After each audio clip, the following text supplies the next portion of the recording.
Hi viewers, welcome to our channel. ప్రస్తుతం మనతో పాటు సీనియర్ జర్నలిస్ట్ దామో బాల సార్ వారితో మాట్లాడదాం. నమస్కారం సార్. నమస్తే సార్, పవన్ కళ్యాణ్ గారిని ఇవాళ నిర్మాతల బృందం అంతా కూడా కలవడానికి వెళ్ళడం చూస్తున్నాం సార్. మరి ఎందుకు వెళ్తున్నారు, ఎవరెవరు వెళ్తున్నారు, మరి ఏ విషయాలు చర్చించే అవకాశం ఉందంటారు సార్? పవన్ కళ్యాణ్ ఈరోజు ఈవినింగ్ 4 o'clock పవన్ కళ్యాణ్తో సమావేశం జరుగుతుంది. ప్రధానంగా ప్రత్యేక ఫ్లైట్ పెట్టుకొని 7 మంది నిర్మాతలు వెళ్తున్నారు. అందులో అశ్విని దత్ కల్కి ఇప్పుడు వస్తుంది 27వ తేదీ ఆయన వెళ్తున్నారు. ఆయనతో పాటు అరవింద్, అల్లు అరవింద్, తర్వాత Daggubati Suresh Babu, peoples media TJ Vishwaprasad, తర్వాత ఎర్నేని నవీన్, తర్వాత సుప్రియా యార్లగడ్డ అన్నపూర్ణ స్టూడియో. వీళ్ళతో పాటు RRR కూడా వెళ్తున్నాడు. మరి ఆయన ఏ హోదాలో వెళ్తున్నాడో తెలియదు. నిర్మాతలు అనే లిస్ట్ ఇచ్చారు మనకి. ఆ లిస్టులో RRR పేరు కూడా ఉంది. వీళ్ళు కాకుండా ఇంకొంతమంది నిర్మాతలు రోడ్డు మార్గాన వెళ్తారని చెప్తున్నారు. అందులో ఇంకా ఎవరెవరు వెళ్తున్నారనేది తెలీదు. ఏదేమైనా ఒక ప్రధానంగా నిర్మాతల బృందం పవన్ కళ్యాణ్ని కలుస్తుంది.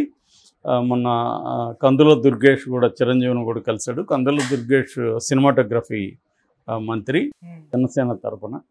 సో ఆయన యాక్చువల్గా ప్రొడ్యూసర్ కూడా గతంలో. సో ఆయనకి ఇవ్వడం కూడా కరెక్ట్గా ఉంది. సో ఇప్పుడు పవన్ కళ్యాణ్ సినిమా ఇండస్ట్రీ నుంచి ఉండడం, ఆయన ఉప ముఖ్యమంత్రిగా ఉండడం, ఆయన పార్టీకి సంబంధించిన కందుల దుర్గేష్ సినిమాటోగ్రఫీ మినిస్టర్గా ఉండడం. సో ఇప్పుడు ఏమి చర్చించబోతున్నారు వీళ్ళు అంటే పవన్ కళ్యాణ్ని ఏమి అడగడానికి వీళ్ళు వెళ్తున్నారు ఈ బృందం అనుకున్నప్పుడు, వీళ్ళందరూ కూడా పెద్ద ప్రొడ్యూసర్లే కాబట్టి పెద్ద సినిమాలు తీసేవాళ్ళు. పెద్ద సినిమాలకు సంబంధించి వీళ్ళు కొన్ని రాయితీలు కావచ్చు అవి అడిగే అవకాశం ఉంది. ప్రధానంగా గతంలో జగన్తో ఉన్న ఇష్యూస్లో ఒకటి ఏంటంటే టికెట్ రేట్లు పెరగడం. టికెట్ రేట్లు పెంచడానికి 1 week 10 days పెంచుకుంటున్నారు. దానికి జగన్ కొన్ని కండిషన్లు పెట్టి తర్వాత ఇచ్చాడు. అదేంటంటే సినిమా 100 కోట్లు దాటి ఉండాలి, ఆ తర్వాత అక్కడ కొంత భాగం 20% మినిమం షూట్ ఆంధ్రప్రదేశ్లో జరిగి ఉండాలి. ఇట్లాంటి కొన్ని కండిషన్లు పెట్టాడు. సో అట్లా ఉంటేనే number of shows plus ticket రేట్లు ఎక్కువ పెట్టి ఈ రెండు చేసుకోవచ్చు అనేది జగన్ పెట్టింది. సో దానివల్ల ఏమవుతుందంటే కొన్ని 100 కోట్లు ఆర్టిస్టులు కాకుండా 100 కోట్లు మనకు తెలిసి ఇప్పుడు తెలుగు సినిమాల్లో మేజర్ 50-60% బడ్జెట్ ఎక్కడికి పోతుంది? హీరో, హీరోయిన్, కెమెరామెన్ వీళ్ళకి పోతుంది, ఇతర ఆర్టిస్టులకి వీళ్ళకి పోతుంది తప్ప మేకింగ్కి అంత డబ్బులు పెట్టరు. ఏవో కల్కి లాంటి, బాహుబలి లాంటి సినిమాలు తప్ప అదర్వైజ్ ఇప్పుడు పవన్ కళ్యాణ్ సినిమాకి 100 కోట్లు అవుతుంది, పవన్ కళ్యాణ్ 60 కోట్లు తీసుకుంటాడు, ఇంక 40 కోట్లే కదా అక్కడ పెట్టేది. సో ఇట్లాంటివి పవన్ కళ్యాణ్కి కూడా తెలుసు కాబట్టి ఆయన సినిమాలు ఇప్పుడు ఆ రూల్స్ అంతా మారే అవకాశం ఉంది. సో ఈ 2 విషయాలు ప్రధానం. ఒకటేమో టికెట్ రేట్లు ఎక్కువ పెట్టుకోవడం, రెండోదేమో షోలు ఎక్కువ వేసుకోవడం. సో ఇది మామూలుగా ఇప్పుడున్న model, film making model, market model ఏంటంటే 3 రోజుల్లోనే డబ్బులు లాగేయాలి. 3 రోజుల్లో లాగాలంటే ప్రొడ్యూసర్ల ప్లాన్ ఏంటంటే టికెట్ రేట్లు అబ్నార్మల్గా పెట్టుకోవాలి. తర్వాత రెండవ ఇదేంటంటే నెంబర్ ఆఫ్ షోలు ఎక్కువ వేస్తే ఈ 3 రోజుల్లో ఫుల్ అయిపోతుంది. ఎందుకంటే విపరీతంగా హైప్ క్రియేట్ అవుతుంది. సినిమా బాగాలేదన్న టాక్ వెళ్ళే లోపలే బుక్ అయిపోతాయి టికెట్స్. ఈ 3 రోజుల్లో మ్యాక్సిమం వరల్డ్ వైడ్గా లాగేసుకోవాలనేది ఇప్పుడున్న మోడల్. ఇంతకుముందులాగా 50 రోజులు 100 రోజులు అనేది అవుట్ ఆఫ్ క్వశ్చన్. సో ఈ 3 రోజుల్లో చేయాలంటే గవర్నమెంట్స్ నుంచి సపోర్ట్ కావాలి వాళ్ళకి. సో ఇది ఆ మేజర్ ఇష్యూ. ఇప్పుడు ఒక ప్రశ్న ఏమి వినబడుతుందంటే సినిమా ఇండస్ట్రీకి ఆంధ్రప్రదేశ్ ప్రభుత్వం మేలు చేయాలి, ఓకే, సినిమా ఇండస్ట్రీ ఆంధ్రప్రదేశ్కి ఏం చేస్తుంది అనే ప్రశ్న కూడా వస్తుంది. అక్కడే చాలామంది జగన్ను కూడా సపోర్ట్ చేశారు. ఇప్పుడు అక్కడ పోయి షూట్ చేస్తే కనీసం అక్కడ ప్రజలకి అక్కడ కొంత జాబ్స్ దొరుకుతాయి, పని దొరుకుతుంది, అక్కడ లొకేషన్స్ మిగతా సర్వీసెస్ యూజ్ చేసుకుంటారు, అక్కడే ఉన్న వస్తువులు కొనుక్కుంటారు. ఇట్లా అక్కడ కొంత మార్కెట్ హెల్ప్ అవుతుంది కదా. అవేవి చేయకుండా వీళ్ళకి ఎందుకు ఇవ్వాలి? 60% ఒక సినిమాకి 60% కలెక్షన్స్ ఆంధ్రప్రదేశ్ నుంచి వస్తుంది. కానీ వీళ్ళు నిర్మాతలంతా ఎక్కడ ఉంటారు, ట్యాక్సీలు ఎక్కడ కడతారు, దానివల్ల ఆంధ్రప్రదేశ్కి ఏంటి లాభం, ఇండస్ట్రీ వల్ల ఆంధ్రప్రదేశ్కి ఏంటి లాభం, ఆంధ్రప్రదేశ్ నుంచి ఆల్రెడీ కలెక్షన్లు 60% వస్తుంది, అది కాకుండా గవర్నమెంట్ కూడా వీళ్ళకి ఎందుకు ఇవ్వాలి అనే ప్రశ్నలు కూడా వస్తున్నాయి. మరి దానివైపు కూడా పవన్ కళ్యాణ్ ఆలోచిస్తాడా? ఎందుకంటే ఈ రెండు కూడా పవన్ కళ్యాణ్కి కూడా తెలుసు. సో అది ఒకటి. సో పవన్ కళ్యాణ్ ఇది కూడా డిమాండ్ చేస్తాడు, అంటే మీరు ఇక్కడ కొన్ని స్టూడియోలు పెట్టుకోండి, ఇక్కడ షూటింగ్లు చేయండి అంటాడు. ఆల్రెడీ జగన్ సింగిల్ విండో పెట్టాడు, అది కూడా ఓన్లీ డిపాజిట్సే. ఇప్పుడు 10 లొకేషన్స్ గవర్నమెంట్ ఉంటే 10 కూడా ఫ్రీనే జగన్ ప్రభుత్వం పెట్టింది. అయితే ఆ లొకేషన్కి సంబంధించి కాషన్ డిపాజిట్ అంటారు, అది ఒక దగ్గర ఇవ్వాలి. ఈ 10 లొకేషన్స్కి ఒకే దగ్గర పర్మిషన్ తీసుకోవచ్చు. So single window. సో తీసుకున్నాక ఆ లొకేషన్లో ఏమన్నా డ్యామేజెస్ ఉంటే ఈ డిపాజిట్లో పట్టుకుంటారు, అదర్వైజ్ డిపాజిట్ వెనక్కి ఇస్తారు. ఇదే మోస్ట్లీ ఇదే కంటిన్యూ అయ్యే అవకాశం ఉంది చంద్రబాబు ప్రభుత్వంలో కూడా.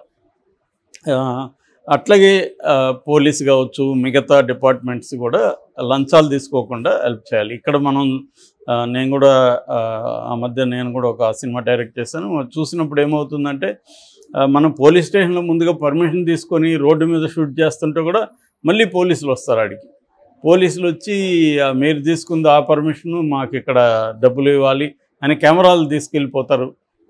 లేదా 1-2 అవర్స్ డిస్టర్బ్ చేస్తారు. 1-2 అవర్స్ డిస్టర్బ్ చేస్తే ఆ రోజు లొకేషన్లో షూట్ కంప్లీట్ కాకపోతే మళ్ళీ అదే రోజు అదే లొకేషన్లో చేయాలంటే మళ్ళీ మనకి డబ్బులు అవుతుంది ఖర్చు.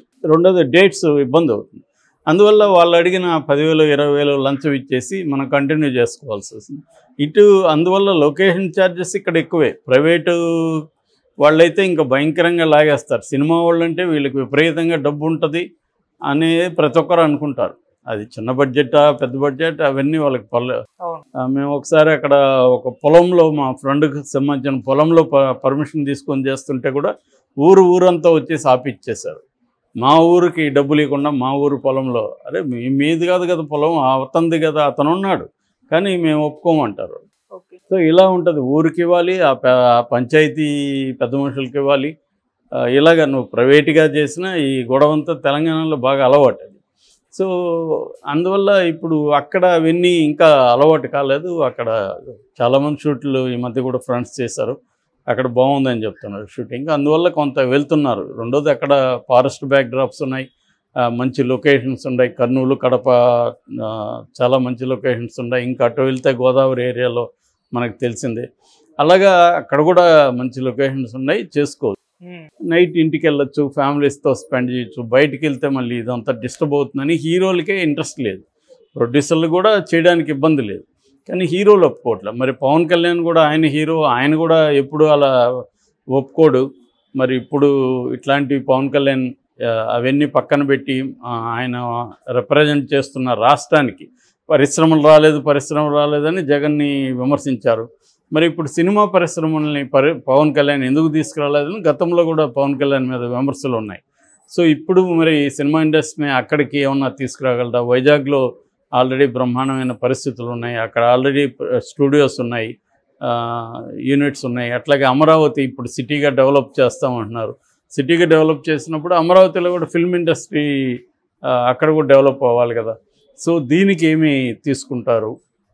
ఇవన్నీ కూడా చర్చకి, అంటే ఇదంతా ఈరోజే జరుగుతుందని కాదు కానీ ఇవి ఇష్యూస్ ఉన్నాయి. ఈ ఇష్యూస్ అంతా ఎలా సాల్వ్ చేస్తారనేది చూడాలి, both ways. That is one thing.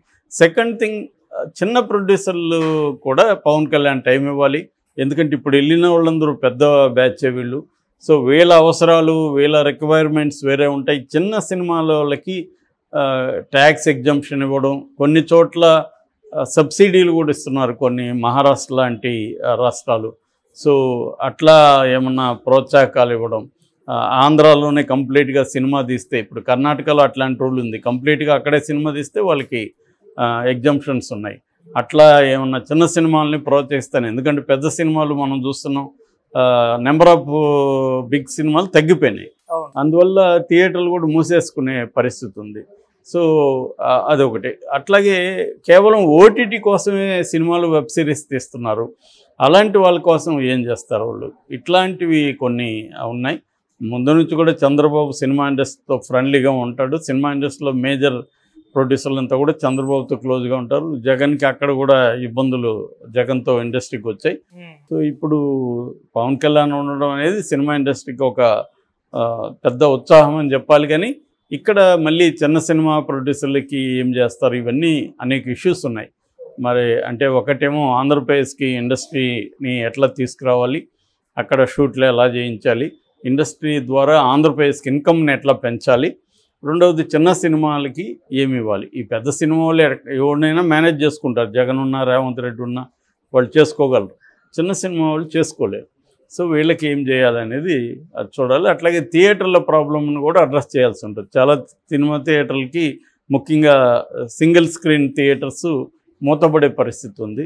So వాటికి పవన్ కళ్యాణ్ ఏం చేస్తాడు, ఈ ఇష్యూస్ ఉన్నాయి. మరి వీళ్ళేమో ఓన్లీ ప్రొడ్యూసర్ల ఇంట్రెస్టే మాట్లాడతారు బేసిక్గా. మిగతా వాళ్ళని కూడా పవన్ కళ్యాణ్ కలవాల్సి ఉంటుంది. Okay sir, thank you so much.